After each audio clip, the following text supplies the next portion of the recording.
안녕하세요, 피넛입니다. 이렇게 촬영하는 거는 처음인 것 같은데 사실은 제가 어제 부로 응급실 실습이 끝이 났습니다. 예이!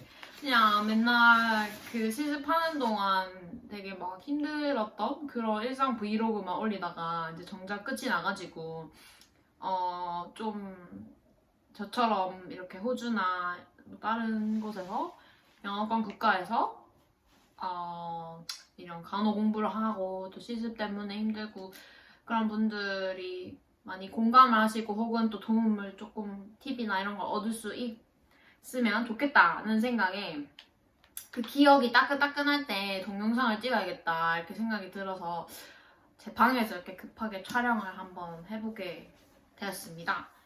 청소도 안 보이면 좋겠는데 아무튼 그래서 딴 것보다 저는 일단 어떤 식으로 소개를 해야 될까 되게 고민을 했는데 왜냐하면 막 되게 유명하고 프로 유튜버가 아니잖아요. 그래서 고민을 하다가 그냥 딱 세 가지 카테고리로 나눠서 제가 이번 실습에서 좀 강조하고 싶었던 혹은 이번 실습을 통해서 얻은 나만의 팁이나 뭐 그런 거를 공유를 할까 해요. 일단 그거를 언급하기 전에 저는 지금 선샤인 코스트에서 간호학과를 재학 중인 학생이고요. 저는 GE 코스 Graduate Entry라고 해서 여기 선샤인 코스트 대학교에서 지원하는 조금 크레딧을 받은 2년짜리 코스를 하고 있어요. 근데 이제 저는 이제 졸업반이에요, 어떻게 보면. 그래가지고 지금 실습 끝나고 과제들 끝나면 인턴십만 하면 이제 레지스터드 너스가 됩니다. 그래서 현재 그런 상태이고 저는 한국에서 간호사를 하지 않았어요. 하지 않았던 이과생이긴 했지만 간호는 아닌 그런 어떤 백그라운드를 가지고 있습니다. 혹시 저를 모르시는 분들이 영상을 보신다면 그렇고 이전에 제가 했던 실습은 에이즈드 케어 했고 또 다이얼리시스라고 하죠. 신장 투석실 실습했고 그 다음에는 일반 워드 중에 vascular ENT 환자들이 많이 오는 그런 워드에서 실습을 했고 이번에 이 응급실을 가게 됐습니다. 근데 솔직히 뭐 이렇게 제가 뭐 이렇게 한국에서 살 때 영화나 드라마 보면은 간호사 이렇게 의사 했을 때 막 거기서 묘사해주는 막 진짜 멋있는 그런 간호사 의사들이 약간 응급실에 많이 나오잖아요. 그래서 저도 응급실을 한번 경험해보고 싶다 그런 생각은 계속 했었는데 희한하게 이렇게 또 배정이 돼가지고 이번에 실습을 하고 왔어요. 근데 결론부터 말하면 진짜 힘들었어요. 제 앞선 브이로그를 보신 분들은 알겠지만 진짜 힘들었고 다른 것보다 일단 뭐 저 본인이 딱히 이렇게 막 널스로서 지식이 엄청 해박하거나 스킬이 엄청 좋거나 그런 사람이 아니니까 좀 힘들었는데 어쨌든 패스했어요. 가뜩이나 이 실습이 약간 카더라 통신이었긴 했는데 외국인 학생들을 페일을 많이 시킨다 라는 그런 소문을 저도 접하고 실습을 갔어요. 그랬더니 생각보다 이렇게 겁을 먹은 상태로 시작을 한 거죠. 시작을 했는데 뭐 약간 아무튼 그랬어요. 겁을 먹은 상태로 시작을 했는데 뭐 결론을 말하자면은 저희 퍼실은 인종차별주의자가 아니고요. 아니고요. 왜냐하면 이번에 총 8명의 학생이 같이 시작을 했는데 그 중에 2명은 그냥 각자의 뭐 이유로 실습을 초반부에 그냥 변경하고 미루었고요. 그래서 6명의 학생이 본격적으로 실습을 시작했었는데 그 중에 2명이 페일을 하게 됐어요. 그 2명이 페일을 하고 나머지 4명, 저를 포함한 나머지 4명이 패스를 했는데 그 2명 페일한 학생들이 다 오지 애들이에요. 호주 학생들이에요. 그래서 그렇게 보면은 인종차별자라고 할 순 없잖아요. 그죠? 왜냐면 뭐 호주 애들을 페일 시킨 거 보면 그렇게 인종차별적인 컨셉만 가지고 학생들을 페일시킨 건 아니구나라는 그런 거는 이번에 아무튼 느꼈어요. 저희 슈퍼실은 인종차별주의자가 아닙니다, 여러분. 그거는 편견이었고요. 아무튼 제가 그래서 이런 영상이 안 익숙하니까 조금 주저리 할 것 같은데 그건 미리 양해를 부탁드릴게요. 그리고 제가 이번에 실습한 병원은 여기 선샤인코스트 대학병원이에요. 그래서 즉 공립병원이에요. 여기도 호주도 한국이랑 조금 비슷하지만 조금 더 분명하게 사립 공립병원이 이렇게 나뉘어져 있는데 제가 사립병원을 그 다음 인턴십을 가게 됐어요. 2달 동안. 그래서 그걸 다녀오면 진짜 분명하게 차이가 뭔지 공유를 한번 그때도 할게요. 근데 어쨌든 제가 간 곳은 공립병원이라서 쉽게 말해서 호주인이고 메디케어의 혜택을 받는 사람이라면 그냥 조금 아파도 다 와서 치료를 공짜로 받고 갈 수 있어요. 더 뭔가 깊은 수술, 깊은이라고 하니까 이상한데 아무튼 더 복잡한 수술이나 아니면 뭐 그런 약이 더 들어가지 않는 이상 기본 치료는 공짜로 받아요. 그렇다 보니 정말 환자가 많아요. 원래 응급실도 환자가 많은 거는 뭐 당연한 이야기겠지만 그 응급이라는 범위가 이 공립병원이라서 그런지 참 많고 다양하고 정말 많은 환자들이 와요. 그리고 뭐 그렇게 환자 수가 많아서 힘들었던 점도 있었고 또 2번째로 힘들었던 점을 굳이 꼽자면 이전 실습은 이렇게 뭐 나이트 시프트를 한 적이 없고 로스터도 약간 좀 예뻤어요. 그냥 뭐 아침 오후 뭐 오후 아침 하루 뭐 이런 식이었고 특히 뭐 초석수 일할 때는 그냥 월요일 금요일 아침 막 이렇게 고정 뭐 이렇기 때문에 이렇게 로스터가 너무너무 들쭉날쭉 나이트도 섞여있고 그래서 제 생활 패턴이 망가짐을 너무나 체감을 한 거죠. 그래서 그 체력과 멘탈을 유지하는 게 정말 힘들었어요. 가뜩이나 이렇게 힘든 응급실에서 그걸 유지한다는 게 되게 힘들었어요. 그래서 2번째는 그게 힘들었고 3번째 하기 전에 친구들이 보내준 아폴로 먹으면서 할게요. 당이 떨어져가지고 아무튼 그래서 그게 힘들었는데 3번째로 힘들었던 거를 잠깐 언급하자면 저는 이렇게 막 되게 내성적인 성격은 아닌데 그렇다고 아무 때나 나서는 그런 외향적인 또 성격은 아니에요. 그래서 그냥 눈치껏 항상 생활을 하는 타입인데 이따가도 잠시 언급하겠지만 너무 많은 의료진 혹은 뭐 그걸 도와주는 너무 많은 인력들이 같이 일을 해요, 거기서. 그러다 보니까 어떻게 보면 사람에 너무 치였달까요? 환자가 많은 것도 있는데 내가 커뮤니케이션을 해야 할 의사들, 다른 간호사팀, 피지오, 뭐 약사, TMS라고 하는데 이제 그 워디들, 환자 가족, 뭐 다른 널스는 기본 그냥 제가 이 소통을 해야 하는 사람의 종류와 수가 너무 많았어요. 그래서 사람에 치였다 할까요?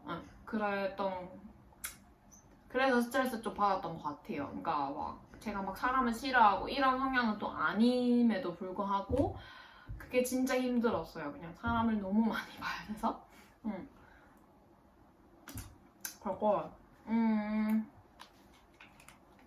그래서 본격적으로 아무튼 뭐 꼭 응급실을 가시지 않더라도 이렇게 호주에서 실습을 할 때 공통적으로 드는 걱정과 불안함과 고민들은 다 똑같다고 봐요. 근데 이제 제가 지금까지 한 번도 뭐 페일하지 않고 운이 좋았던 것도 당연히 있겠죠. 제 나름 페일했던 사람과 다르게 조금 운이 따라준 점들도 있겠지만 어쨌든 어떻게 간호 비전공자가 이렇게 실습을 무사히 다 페일을 해왔는지 특히 이 힘들기로 소문난 응급실 실습을 페일하지 않고 통과했는지에 대해서도 3가지로 한번 정리해볼까 해요. 굳이 팁이라고 하기에 좀 거창하고 부끄러운데 제가 그렇게까지 뭐 대단하게 잘하는 사람이 아니라서 그치만 또 그걸 팁으로 받아들이는 분들도 있을 수 있으니까 그냥 팁이라고 이름을 붙일게요. 그래서 첫 번째 팁. 첫 번째 팁은요. 일단 그 응급실의 상황을 조금 설명을 할까 해요. 그죠. 첫 번째 팁을 본격적으로 수령하기 전에 저희 병원 응급실이 어땠는지 간략하게 설명을 하자면 이 응급실이 남반구에서는 남반구에서는 가장 큰 응급실이라고 해요. 왜냐하면은 새로 지어진 편이기도 하고 다른 뭐 큰 병원들에 비해서 그러다 보니까 부지가 되게 넓어요. 그래서 그 넓은 부지를 이 병원에서 어떻게 요리조리 잘 나눠놨어요. 그래서 가장 첫 번째로 영화에서 나오는 막 환자들 막 CPR 하고 막 그런 거 있잖아요. 진짜 영화에 나오는 그런 장면이 항상 있진 않지만 이루어지는 resuscitation이라는 공간이 있어요. resuscitation 룸이 있고 두 번째로는 resuscitation에서 그 다음으로 내려오기도 하고 혹은 대부분이 앰뷸런스를 타고 오는 개 중에 좀 급박한 환자들 막 너무 아프고 아니면 막 너무 뭐 토를 한다든지 뭐 피를 너무 많이 흘린다든지 이유는 다양할 수 있지만 그렇게 오는 조금 급박한 환자들이 오는 어큐트라는 공간이 있고요. 저는 대부분 어큐트에서 했어요. 한 달 동안. 그 다음에 short stay unit이라고 해서 SSU라고 하는데 이제 이 어큐트에 있던 환자들이 뭔가 결과 같은 거를 기다려야 되거나 아니면 다른 팀의 리뷰를 기다려야 되는데 딱히 많이 안 아파요.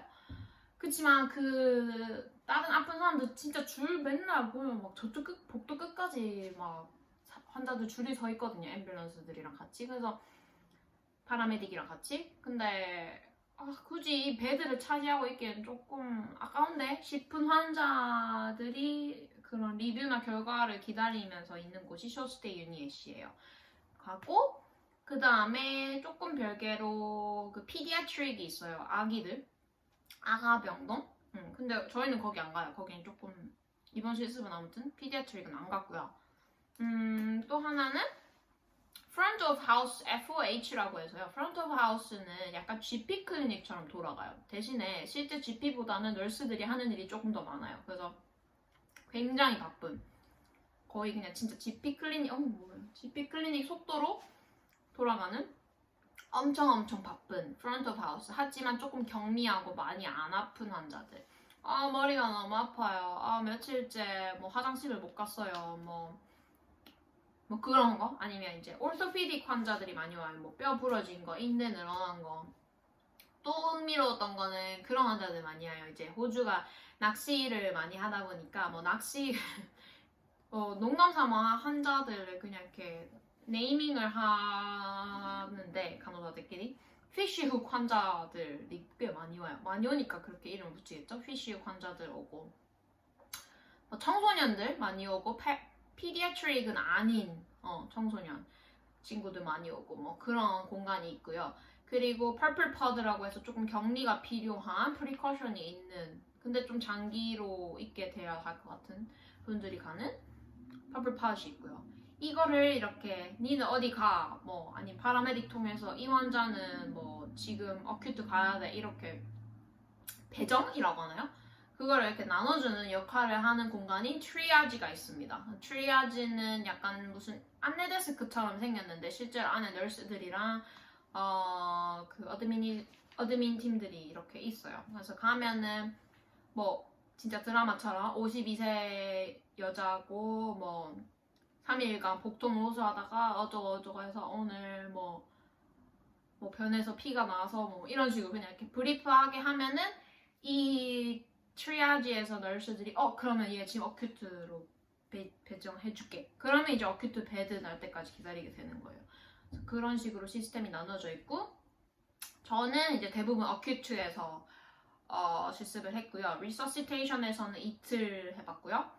프론트 오브 하우스 이틀 해봤고요. 숏 스테이 이틀 이렇게. 그래서 3주는 어큐트에 있었던 셈인 거죠. 나머지 한 주 정도가 나머지 그런 영역들에 있었어요. 아무튼 그런 식으로 이루어진 병원이고요. 이제 본격적으로 첫 번째 팁을 한번 들어가 보자면, 첫 번째 팁은 저 같은 경우에는 모든 학생들이 부담이겠지만 뭐 질문 많이 하냐고, 퍼시들이랑 간호사들이 질문 많이 해요. 그런 생각이 들잖아요. 그리고 그런 질문을 제가 또 많이 받았어요. 다른 학생들한테.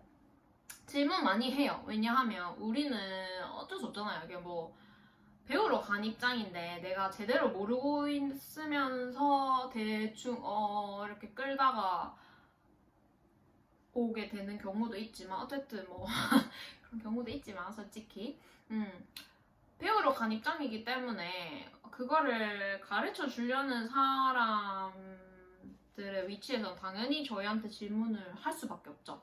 근데 이제 그 질문을 했을 때 제가 조금 살아남을 수 있었던 방법이, 제가 G 코스를 하시는 분들도 다 공감하겠지만, 이렇게 뭐 테이프나 이런 데서 EN을 하고 오셨던 분들보다, 그리고 그 3년 풀 공부한 사람들보다 확실히 진짜 따라가기 힘들어요. 그런, 실제로 저는 한국에서 생물 전공을 했음에도 불구하고 약간 그렇게 이렇게 전체적으로 뭐 아나토미나 패소피지올로지 뭐 그렇게 다 서라운딩 이렇게 머릿속에 쫙 이렇게 돌아간다는 게 진짜 힘들고 불가능한 일이거든요. 그러다 보니까 그런 관련된 질문을 받았을 때 조금 제 나름 요리조리 상황을 잘 해결해 나갔던 팁이 뭐냐면, 예를 들면 이렇게 물어봐요. 너 DKA가, 예를 들면 DKA가 뭐야? 이렇게 물어보는 질문도 하기도 하지만, 대부분 근데 DKA 환자인데 지금 포타슘 레벨 우리가 왜 체크하는데?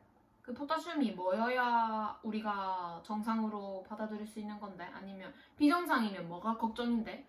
이런 식으로 질문을 물어보는 경우들이 많아요. 예를 들면 DK가 뭐야? 이러면 사실은 대답하기 쉽죠. 그 정도는 우리가 뭐 대충 과제하면서라도 아닌가? 그냥 내가 아는 만큼 DK에 대해서 대답을 하면 되는데, 그렇게 구체적으로 질문을 물으면 사실 좀 힘들더라고요. 저도. 그래서 제가 아무튼 위기 모면을 했던 방법이, 앞서 언급했던 것처럼 내가 DK에 대해서 아는 거를 언급을 해요.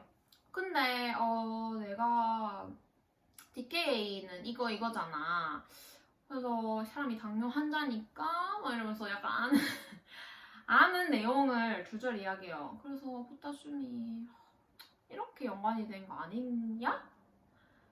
너무 이렇게 나 이거잖아 이렇게 너무 아는 거 확신에 차게 대답하기에는 제가 완벽하게 알지 못하니까, 그렇다고 모르겠는데 이렇게 하기에는 내가 DK에 대해서는 조금 아니까, 그래서 그냥 그런 식으로 대답을 했던 것 같아요. 그런 상황이 오면. 그러면 널스들이 그냥 맞아 네가 말한 DK라 이거는 맞아. 근데 그러면은 또다시 질문하는 널스들도 있고 퍼시도 또다시 질문을 하기도 하지만, 얼추 그 사람들한테는 얘가 이 정도는 이거에 대해 아는구나가 깔리게 되기 때문에 엄청 막 못되게 나를 막 갉아먹으려고 그러진 않아요. 그거는 차근차근 같이 답을 찾도록 질문을 하거나 아니면 답을 알려주거나 뭐 그런 식으로 대화가 풀렸던 것 같아요. 근데 그런 식으로 항상 좀 상황을 많이 모면하려고 했고, 하지만 당연히 다른 병동이면 그 병동에 맞는 공부를 특별히 좀 해가시면 좋지만, 특히 응급실, 뭐 ICU 이렇게 진짜 복합적인 케이스 환자들이 오는 곳을 실습을 가게 된다면 아나토미랑 패소피지올로지는 한 번씩 리뷰를 해보는 게 좋지 않나. 저는 실습 중에 좀 리뷰를 다시 하게 된 경우였는데, 만약에 돌아갈 수 있다면 미리 공부를 좀 더 해갔으면 좋았겠다라는 생각이 들었어요. 그리고 항상 좀 많이 자주 흔하게 오는 케이스들이 있거든요. 그렇기 때문에 실습 중간에도 얼추 보여요. 체스트 페인에 관련해서 공부를 이렇게 또 쫙 해보는 거예요. 체스트 페인이 무슨 병이 될 수 있고, 그거에 인해서 널스는 무슨 사인을 알아차려야 되고 뭐 그런 거, 그 정도의 공부는 확실히 해야 하는 것 같긴 해요. 정말 확실히 해야 하는 것 같고,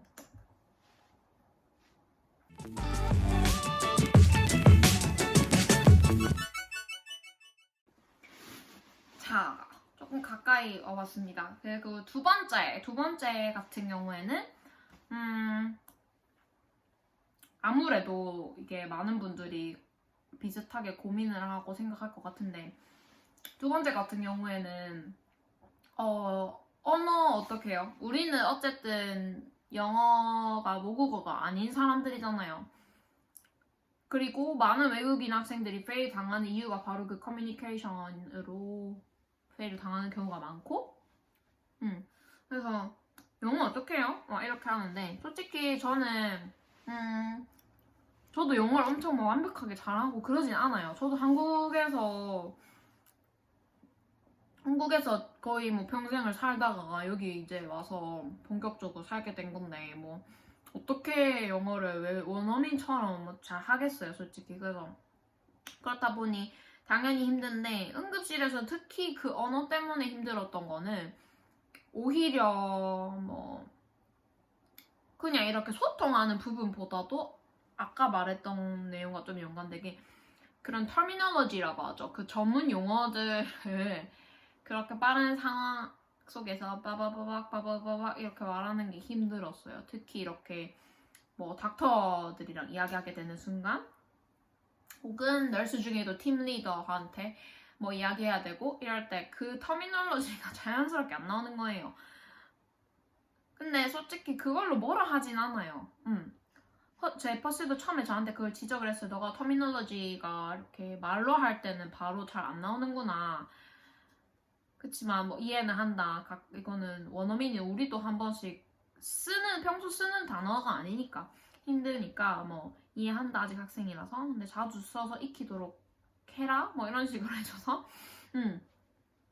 했지만 어쨌든 그게 좀 힘들었고 그런 전문 용어를 제외하고 커뮤니케이션에 힘들었던 점은 아무래도 제가 지금 조금씩 앞에서 언급을 했는데 다양한 사람들과 했어요. 그 소통을. 그러다 보니까 특히 저는 의사들이랑 이야기하는 게 힘들더라고요. 왜냐하면 의사들 중에 좋은 의사들은 참 좋았거든요. 그렇지만 의사들 중에도 얘들이 뭐가 이렇게 계급은 아니지만 레벨이 나눠져 있어요. 뭐 SMO, MO, SHO, 인턴 뭐 이렇게 나눠져 있다 보니까 그 중에 이제 높은 사람들 있죠. SMO나 이런 애들한테 가서 이야기할 때는 얘들이 보기에는 내가 지금 하는 핸드오버가 얼마나 가짱고 참 수준이 안 되게 들리겠어요. 그죠? 그래서 이해는 하지만 그런 게 약간 표정이나 말투에서 딱 드러나고 묻어날 때는 저도 기분이 나쁘잖아요. 나는 내 나름 지금 내 수준 상에서는 최선을 다해서 지금 니한테 환자에 대해서 이야기해주고 있는데 리액션을 곧다고를 해야겠어? 이런 생각이 들잖아요. 나도 사람이니까. 그래서 그런 것 때문에 약간 기분? 나빠서 힘든 적도 많았고 하지만 또 다시 이렇게 프레시업 해가지고 다음날엔 또 다시 닥터들한테 이야기를 하는 거죠. 그렇고 또 저희가 학생 실습 평가 능력에 커뮤니케이션 영역 중에 그게 있어요. 그 프로페셔널한 그 테라퓨틱 레인지를 유지해야 돼요. 저도 에이즈 케어 일하다 보니까 할머니 할아버지도 환자들 오면은 이렇게 아무래도 이야기를 더 하게 되고 마음도 더 가게 되고 이상하게 원래 안 그랬는데 그렇다고 너무 그 환자한테 붙어서 수다를 떨고 있거나 아니면 조금 사적인 이야기를 많이 한다든지 또 그런 것도 하면 안 돼요. 그런 것도 버디널스들이 퍼시들한테 전달해주는 경우도 있고요. 퍼시들이 직접 목격하는 경우도 있고요. 그렇기 때문에 그 공사라고 하죠. 공사 같은 걸 잘 유지해야 돼요. 그래서 그런 점도 좀 고려를 했어야 됐고 커뮤니케이션에 있어서 마지막으로 언급하자면 딴 것보다 이렇게 한국인이 참 듣기랑 읽기는 잘 하잖아요. 근데 이제 어쩔 수 없이 응급실은 듣기 읽기도 잘 해야 되는데 다큐멘테이션 겁나 많이 하거든요. 왜냐하면 환자가 너무나 빠른 속도로 이렇게 막 바뀌기도 하고 그 한 환자의 상태도 막 빨리 바뀌게 하기 때문에 다큐멘테이션 진짜 자주 많이 하고 커뮤니케이션 정말 많이 해야 돼요. 그러다 보니까 그 부분에 있어서 그냥 기본적 영어 실력, 영어 공부는 당연히 받침이 돼야 된다라고 생각을 했어요. 그리고 중요한 거는 퍼시한테 너는 뭐가 부족해? 이런 걸 뭐가 부족해? 뭐를 챌린지 하고 싶어? 라고 했을 때 그냥 나는 닥터랑 커뮤니케이션 하는 게 좀 부족해. 오늘은 닥터랑 이야기를 좀 더 많이 해볼까봐 할 일이 생긴다면 이 정도로 말해야지. 나는 영어 때문에 커뮤니케이션 잘 못하겠어. 그러면 퍼실이 그러니까 인종차별자라고 오해를 하게 되는 게 그러면 퍼실이 내 영어 하는 거에만 집중하게 돼요. 저는 이걸 다른 실습에 다른 학생들한테 인도 친구한테 들었던 이야기거든요. 그러니까 퍼실이 한 달 내내 얘 영어에만 듣는 거예요. 심지어 인도인데도. 그래서 조금 구체화해서 그렇게 커뮤니케이션 관련돼서 내가 이거를 뭐 잘 해보고 싶어라는 거 언급할 때도 조금 구체화해서 이야기하는 게 좋을 것 같아요. 그냥 난 커뮤니케이션이 부족해 이러면 진짜 내 말 하나하나도 다 들어요. 그러고 다 전달이 됐고 그렇기 때문에 그거는 좀 피하시는 게 좋을 것 같아요. 그리고 마지막으로 제가 제일 칭찬을 많이 받았던 점이라서 마지막으로 이걸 언급하고 싶었어요. 제가 진짜 모든 널스들한테 공통적으로 받았던 칭찬이 프로액티브하다. 프로액티브라고 하면은 약간 능동적이고 적극적이고 그런 태도를 말하잖아요. 그래서 약간 이건 저는 실제로 그런 학생을 제가 직접 보지는 않았는데 전에서 많이 들었어요. 퍼실한테도 듣고 널스들한테도 듣고 다른 학생한테도 듣고 학생들 중에 되게 이렇게 나는 배우러 왔으니까 나는 네가 하는 거 볼게. 나는 니들이 하는 거 난 보고 있을게. 그렇게 하는 학생들이 많대요.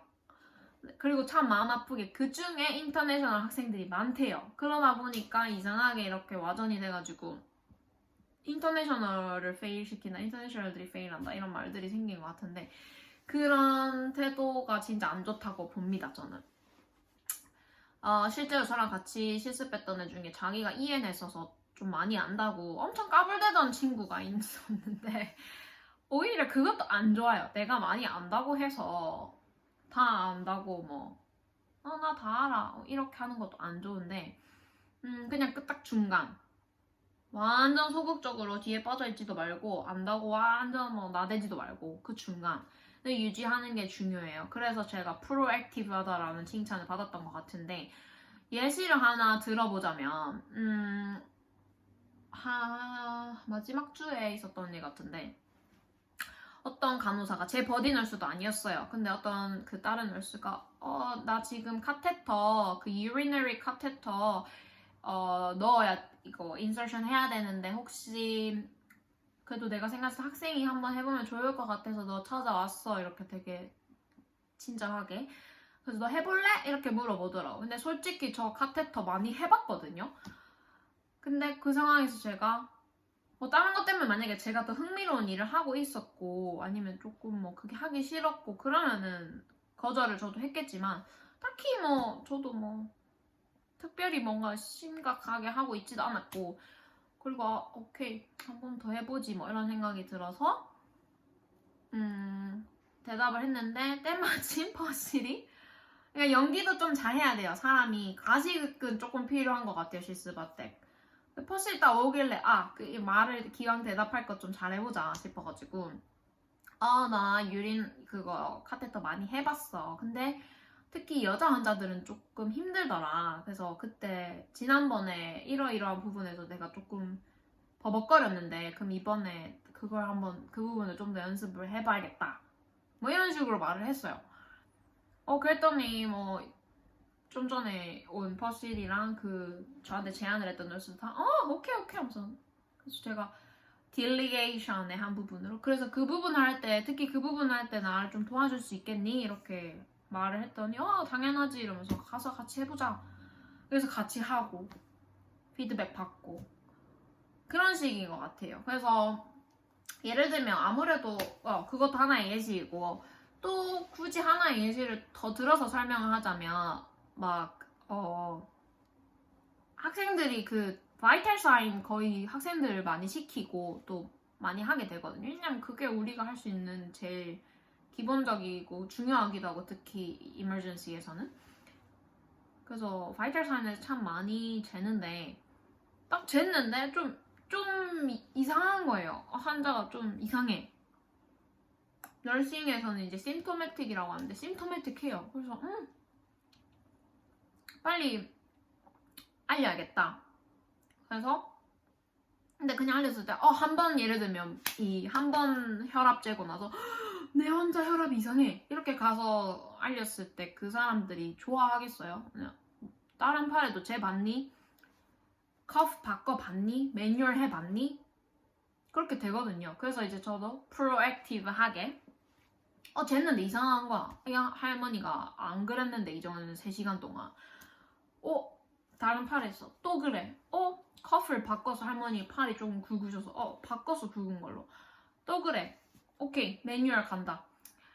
잘 뭐 하지는 못하지만 어쨌든 그 매뉴얼 가져가서 매뉴얼 쟀어요. 똑같아. 오케이. 가자. 그래서 제가 이제 팀리더한테 직접 갔어요. 저희 버디널스는 다른 환자 때문에 바빴기 때문에 어차피 팀리더한테 가서 이러이러하더라. 이렇게 재봐도 다 똑같이 높더라. 한번 리뷰해줄 수 있겠냐. 그리고 닥터한테 연락을 했으면 좋겠다. 뭐 이런 식으로 대충 그렇게 말을 했더니 너무 잘했다고 적극적으로 그렇게 해줘서 뭐 좋았다. 뭐 이런 식으로 칭찬을 들었거든요. 그러니까 이런 식으로 저도 못한 게 되게 많고 저도 모르는 게 되게 많았고 결코 완벽하지 않은 학생인데 적어도 이렇게 조금 힘들고 헬로 알려진 실습에서 패스할 수 있었던 점 3가지는 그게 아니었나 싶어요. 그래서 솔직히 이제 인턴십을 어디 갈지 제가 결정해야 돼서 어디 갈지 아직 정하지는 못했지만 그래도 이번 실습에 이렇게 제 나름 저 스스로 챌린지 하면서 많이 깨달은 것도 많았고 성장도 많이 했던 것 같아요. 그래서 다음 인턴십은 좀 더 자신감을 얻고 할 수 있지 않나 그런 계기였던 것 같아요. 그리고 앞불로만 열심히 먹는 것 같은데 그리고 덧붙이자면 응급실에서 조금 기억에 남았던 일? 환자? 그리고 그랑 연관돼서 약간 막상 해보니까 호주가 이렇더라 느낀 점이 있다면 마지막으로 영상이 좀 많이 길어졌지만 마지막으로 그걸 좀 언급을 하자면 이렇게 그냥 환자가 아파가지고 의사랑 간호사가 치료해주면 된다 이렇게 되게 원시적으로 저는 생각을 했었는데 이번 실습 때문에 유난히 많이 깨달았던 것 같아요. 실제로 사람들이 아픈 데는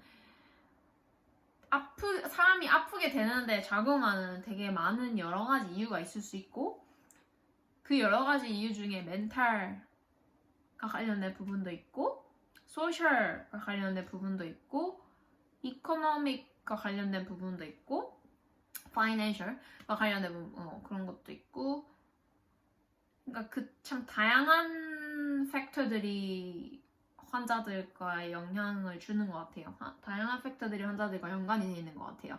그러다 보니까 간호사라는 위치가 제일 환자랑 가깝게 있는 상황이다 보니 환자 중에 예를 들면 소셜 스테이터스가 뭔가 문제가 있다. 아니면 도메스틱 바이올런스가 의심된다. 아니면 멘탈 헬스 팀에 있는 환자다. suicidal attempt 했는 사람이다. 그러니까 너무 다양한 다른 상황들을 고려해야 되고 거기에도 저희가 개입을 해야 되는 상황이 많았어요. 그래서 그 부분에 있어서 호주만 이렇진 않겠죠 당연히. 근데 이제 내가 앞으로 일하고 살게 될 이 호주라는 땅에서 사는 다른 사람들이 되게 복잡하고 힘든 상황을 겪고 있는 게 많구나를 깨달았어요. 그래서 그런 점이 좀 인상 깊었고 생각보다 경찰을 자주 봐요. 병원에서. 진짜 신기해요. 폴리스들이 막 그냥 폴리스 매일 봤던 것 같아요. 폴리스 세큐리티는 거의 매일 봤고 그 이유는 다양하죠. 그렇지만 짐작하시는 대로 이렇게 다 범죄나 이런 게 연루돼 있고 그런 사람들이 많이 온다는 소리예요. 그리고 퍼블릭이기 때문에 더더욱 그러는 사람들이 많이 오고. 그래서 그 중에 제가 인상 깊었던 게 제가 리서시테이션에 갔던 날이었는데 그 한 환자가 왔는데 커스티디 중인 환자가 온 거예요. 쉽게 말하면 수감자인 거죠. 수감자인데 나이가 조금 어린 수감자였어요. 그렇지만 이 친구가 감옥이 가기 싫고 뭐 여러 가지 그런 멘탈적인 문제로 인해서 셀프함을 한 거예요. 근데 이제 그 셀프함을 이렇게 자기 손목을 다 뜯었어요. 그래서 이렇게 살이 다 나간 상태였어요.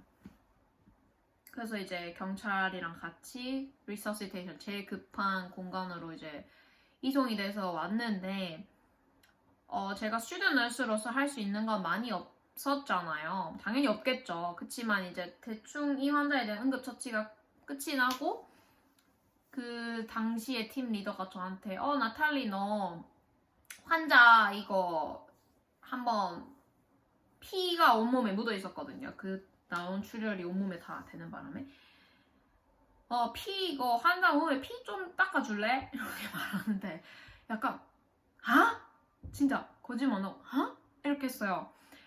그랬더니 아니야 하기 싫으면 안 해도 된다고.